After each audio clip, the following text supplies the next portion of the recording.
So, I've made a lot of dolls over the years, and they haven't always been YouTube worthy.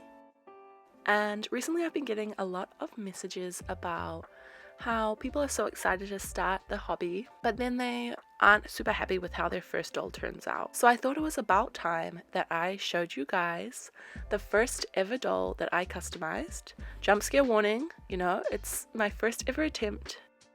I love this doll to bits. I was so proud of her when I made her.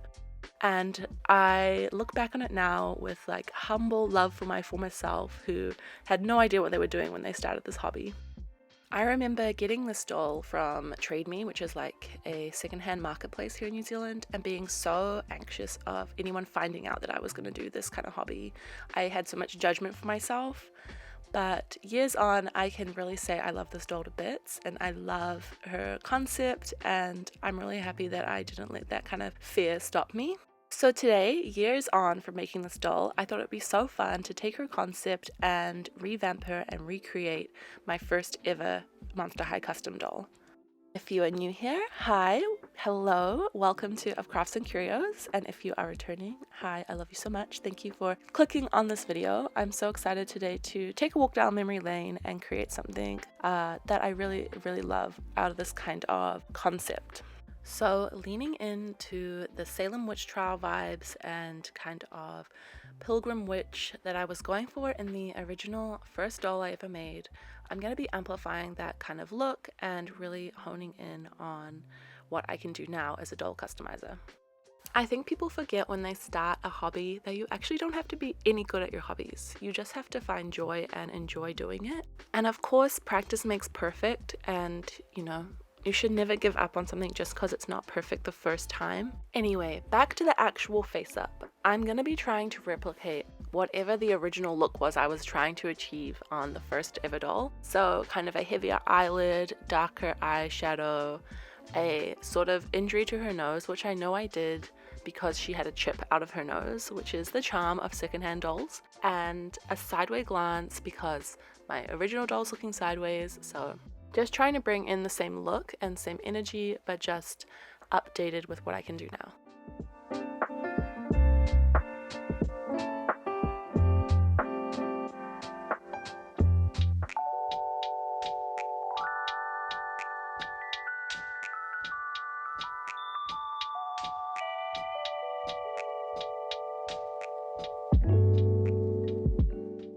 With her face up complete, it's time to move on to her outfit. So looking at the original doll, it's a really simple black and white dress. I know I used a pre-made pattern. I know that I didn't hem anything correctly, and there's no fixture in the back, it's just sewed shut. So I'm gonna go ahead and elevate this look by leaning into more of that colonial pilgrim kind of look. So we're gonna go with a wide bib collar, a longer skirt, and kind of just lean into more of a historical look that suits this kind of character. And as always, we're hand sewing because I love hand sewing, and I think on a miniature scale it gives you a lot more control. So I'm just gonna go ahead and hand sew everything together.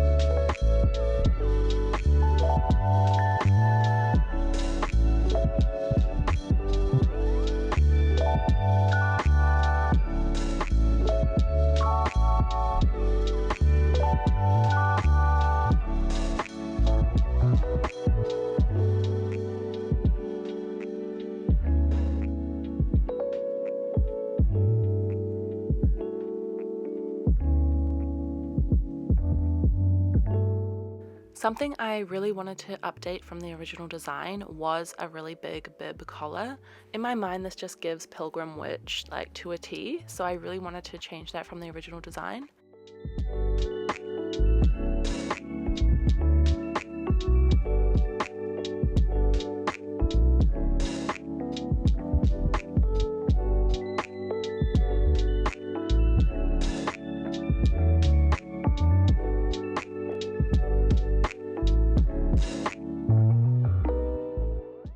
And although it is a really relatively simple design, a black and white dress, I do think that it does convey the story that I'm trying to tell with this kind of character.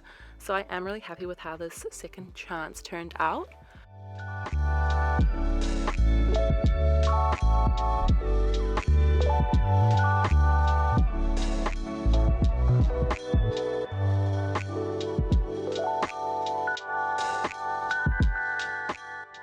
And with her little apron done, that is the completion of her outfit, and I think it looks so cute and tells the exact kind of story I'm trying to tell. Moving on to hair, I am going to be using pre-wefted hair, as that is what I used back in the day. My first ever doll actually has my own hair extensions from when I had black hair as a teenager. When I started doll creating, I didn't have all the supplies. Supplies are expensive to doll create, and I was so shy about doing it that I just used what I had around me. But we've come a long way from using human hair extensions on dolls. We are using this AliExpress pre-wefted hair that is my absolute fave. I'll link it down below. I'm not gonna lie guys, with her hair set, she's looking so cute. But the last step to really bring her Pilgrim Witch vibes together is to create a little white bonnet over her hair, as this is something that just comes up whenever you search Pilgrim Witch, so I thought I should put one in too.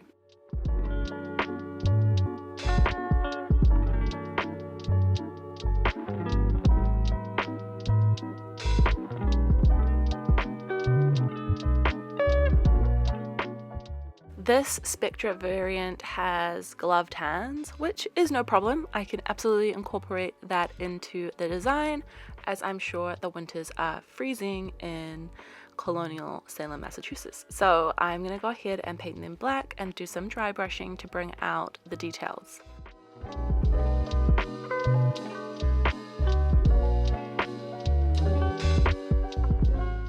I love dry brushing to bring out those details on Monster High sculpted pieces because they are so detailed. And moving on to shoes, I originally wanted to use these just really plain, normal, like undecorative black heels, but these are the Gen 3 Monster High shoes, so they don't actually fit the Gen 1 doll when it's got socks on really at all. So I had to pivot after painting them and getting them all ready to just a Gen 1 shoe.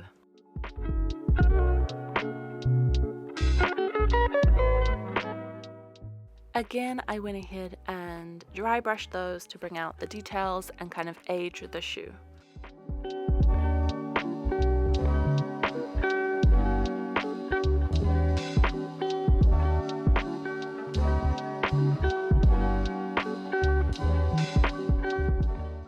And for the final step of any doll, I'm going ahead and glossing up her eyes and lips. I used a different product for this when I did the original doll, and it reacted with light, causing the doll's eyes to kind of fade. So I'm using Mod Podge gloss today. And then I'm also going to go ahead and use Mod Podge and some food coloring to create a blood-like texture, because the original doll does have that injury to her nose due to me trying to hide a defect in the plastic. So I'm going to go for a more elevated look and do a little blood nose.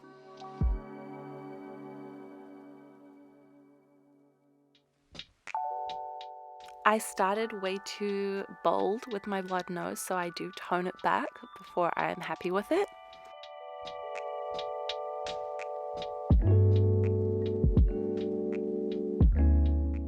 And with that, my Salem 2.0 doll is complete. I am so happy with how she turned out, and I love seeing her next to the original, the first ever Monster High custom that I ever did.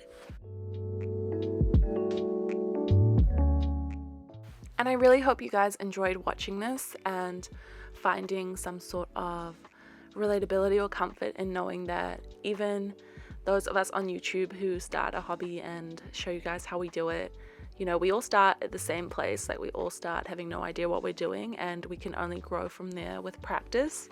And so if you are one of those beautiful people who message me about not being super thrilled when you start the hobby with what you can create, I really hope you guys keep going, keep practicing, and just keep having fun. Your hobby should be fun, and making things that make you happy. That's really what it's all about. Thank you guys so much for hanging out with me today while we took this trip down memory lane. I really hope you guys enjoyed it, and I really hope you guys are having a beautiful day wherever you are. What are you getting up to? How are you going? And I can't wait to be back here so soon with more crafts and more curios. Thanks for watching!